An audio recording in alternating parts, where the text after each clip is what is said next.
안녕하세요. 벨라입니다. 자, 여러분 주변에 혹시 벼락부자가 된 분들이 계신가요? 저는 주변에 이제 고객들 중에도 계시고요. 그리고 친인척들 중에도 어, 땅으로 인해서 이제 벼락부자가 된 분들이 여러 분 계시거든요. 그래서 제가 어렸을 때부터 이제 지켜봐왔잖아요. 친인척 분들 같은 경우는.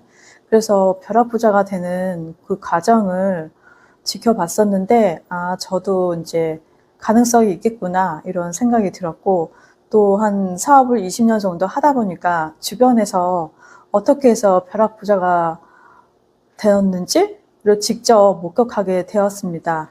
그래서 저는 오늘 이제 어떻게 하면 우리가 벼락부자가 못 된 이유에 대해서 한번 생각을 해보시고 앞으로 또 벼락부자가 될 가능성에 대해서 그리고 목표를 한번 세워보시길 바라겠습니다.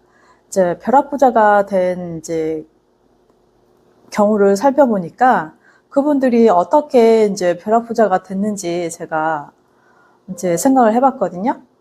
그래서 여러 케이스가 있었어요. 그래서 첫 번째 케이스는 벼락부자가 어떻게 됐냐. 첫 번째는 제가 이제 살고 있는 이곳은 이제 신도시 개발 붐이 일어났고요. 그리고 이제 삼성이라는 대기업이 들어오게 되면서 전체적으로 이제 개발 붐이 일어나고, 그리고 택지 개발도 이루어지고, 뭐 이제 도로도 생기고, 뭐 이렇게 개발 붐이 생기면서 땅값이 많이 오르게 됐거든요.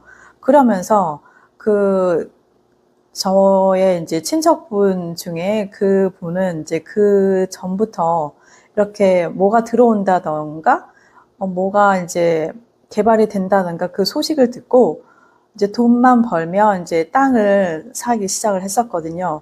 그렇게 이제 묵혔더니 그게 이제 10년, 20년 지나고 나니까 그곳에서 이제 땅 부상이 들어가면서 땅값이 오르고 또 그 오른 땅값으로 또 다른 땅을 사게 되면서 계속 이제 땅으로 재투자를 하게 되면서 지금은 100억 이상의 부자가 되신 분이 계시거든요. 그리고 또 주변에 또 대기업들이 이제 들어오는 것을 유심히 살펴보면 허허 벌판에 이마트하고 이제 롯데마트가 들어오는 경우를 많이 보셨을 거예요. 제가 살고 있는 이곳에도 한 20년, 30년 전부터 롯데마트와 이제 이마트가 들어왔는데 아무것도 없는 허허 벌판이었거든요. 진짜 그냥 논밭이었어요, 주변에. 근데 생뚱맞게 이마트가 들어왔거든요. 그런데 그 이마트 들어오고 나서 한 10년, 15년 지나고 나니까 택지 개발이 되고 또 그 앞에 역이 생기는 거예요. 역이 생기면서 또 아파트가 많이 들어오게 되고요.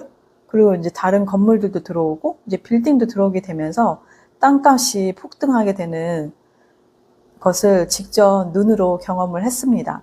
그래서 이제 부자가 된 분도 뭐 고객 중에도 여러 분 계시거든요. 그리고 두 번째 케이스는 코로나 시기가 이제 얼마 안 지나갔잖아요. 불과 이제 4년 동안 코로나가 겪으면서 그 코로나 시기에 또 이제 신흥부자, 20대 신흥부자들이 돈을 벌어가지고 강남에 건물을 산다는 이제 기사를 본 적이 있었거든요.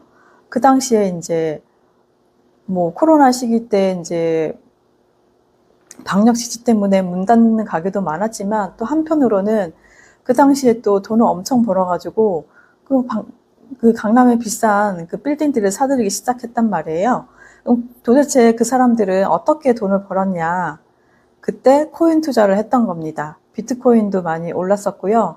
그 당시에 이제 1억이 안 갔을 그 당시였는데 한 7천만 원, 8천만 원 찍을 당시에 그 당시에도 1억을 찍을까 말까 뭐 그렇게 의견이 분분했었지만 그 뭐 7천만 원, 8천만 원 가기 전부터 뭐 100만 원, 200만 원 그 전부터 이제 투자를 하거나 500만 원, 뭐 1000만 원 있을 때부터 투자를 했던 분들이 자산이 늘어나면서 돈을 이제 복사하는 것처럼 돈을 벌어가지고 이제 강남에 건물까지 사게 되는 것을 직접 이제 기사로 본 적이 있었고, 실제로 저희 고객 중에 한 분이 코인 투자로 동업을 하셨거든요. 그 여러 명이 5명이 투자를 했는데 그게 20억 이상을 벌었어요. 그래서 그분이 이제 직장 생활 하시는 분이었는데 퇴사를 하시고 이제 사업을 하신다는 얘기를 들었었고요.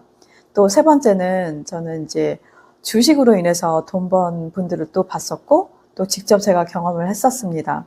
이제 한동안 이제 지금은 이제 전기차가 많이 상용화돼서 이제 뭐 전기차에 대해서 거부감이 없었는데 제가 10년 전만 해도 전기차 관련된 그 주식들을 샀었거든요.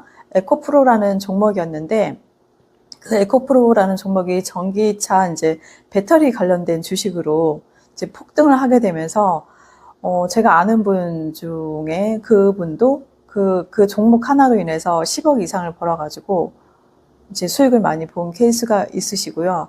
또 이제 얼마 전에 또 이제 미국 주식이 또 폭등을 한 적이 있었잖아요. 그 테슬라하고 이제 엔비디아가 이제 폭등을 했었는데 저도 그 전부터 엔비디아를 샀었는데 그 당시 제가 그 엔비디아랑 테슬라 샀을 때는 마이너스였었거든요. 30%, 40%였고요. 또 하필이면 이제 뭐 엔비디아가 한창 이제 수익이 나기 시작할 때 30% 정도 수익이 났을 때 그 당시 또 이제 사업이 어려워져서 돈이 필요해가지고 엔비디아를 이제 홀라당 판 적이 있었고 그 에코프라라는 그 우리나라 주식도 그 당시에 제가 이제 마이너스 40% 50%였을 때 제가 잘 알지도 못하는 주식이어가지고 그때는 그냥 홀라당 다 팔아가지고 없는 상태였거든요. 근데 지금 10년 정도 지나고 나니까 어마어마하게 이제 수익을 가져다 준 것을 직접 경험을 하고 또 많이 놓친 이제 사례가 있습니다. 이렇게 여러 가지 케이스를 통해서 벼락부자가 되는 이제 종목은 다 다르지만 공통점이 있어요. 그 공통점이 뭐냐? 오랜 시간 묵혀둬야 된다는 공통점이 있거든요. 어떻게 보면 이제 역설적이게도 이제 벼락부자가 되려면 하루아침에 벼락부자가 되려면 어딘가에 돈을 묵혀놔서 그게 대박이 나도록 기다려야 된다는 뜻이거든요. 그리고 또 지금 이제 부자가 아니신 분들은 또 앞으로 벼락부자가 될 가능성도 알려주는 거라고 생각을 하고 있거든요. 그래서 저는 이제 벼락부자가 되고 싶은 분들은 그 세 가지 조건을 또 충족을 해야지 벼락부자가 될 수 있다고 생각을 하고 있거든요. 이제 벼락부자가 되려면 첫 번째 목돈이 있어야 됩니다. 목돈이 이제 있어야 땅을 사고 뭐 주식을 묻어두고 비트코인을 살 수 있고 그러는 거 아니겠어요?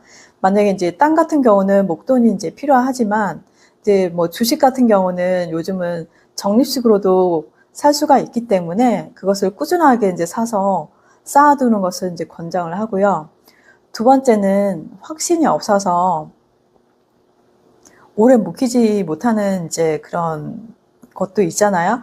그래서 결국은 뚝심 있게 가격에 일희일비하지 않고 주식이 폭락하더라도 뭐 마이너스 50%뭐 가더라도 그냥 꾸준하게 적립을 하셔가지고 기다리는 인고의 시간이 필요하고요.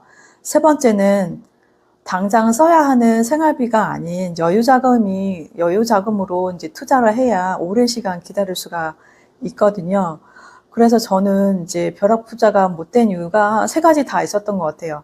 확신도 없었고, 목돈도 없었고, 또 여유자금이 없어서 돈 필요하니까 홀라당 팔아버려서 이제 번번이 이런 기회를 놓쳤었는데, 이제는 저는 이제 그 기간 동안 10년, 20년 동안 주변에서 벼락부자가 된 것도 봤고 또 제가 놓친 것도 있잖아요. 그래서 이제는 확신을 하게 되었습니다.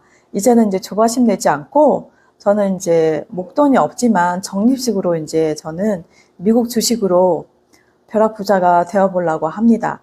이제 여러분들은 어떤 종목에 벼락부자가 벼락부자를 만들어줄 거를 한번 선택을 해보시고 만약에 목돈이 있으시다면 꾸준하게 잘 놔두셔서 앞으로 10년, 뭐 20년 후에 벼락부자가 되기를 잘 준비를 하시기 바라겠습니다. 부자가 되는 것도, 벼락부자가 되는 것도 사실은 시간이 많이 필요하다는 것을 이제 알게 되었거든요. 그래서 역설적이게도 벼락부자가 되려면 시간의 힘을 믿어야 하고 꾸준하게 또 기다려야 된다는 것을 알게 해주는 것 같습니다. 앞으로 벼락부자가 되기를 벨라가 같이 응원하겠습니다. 이상입니다.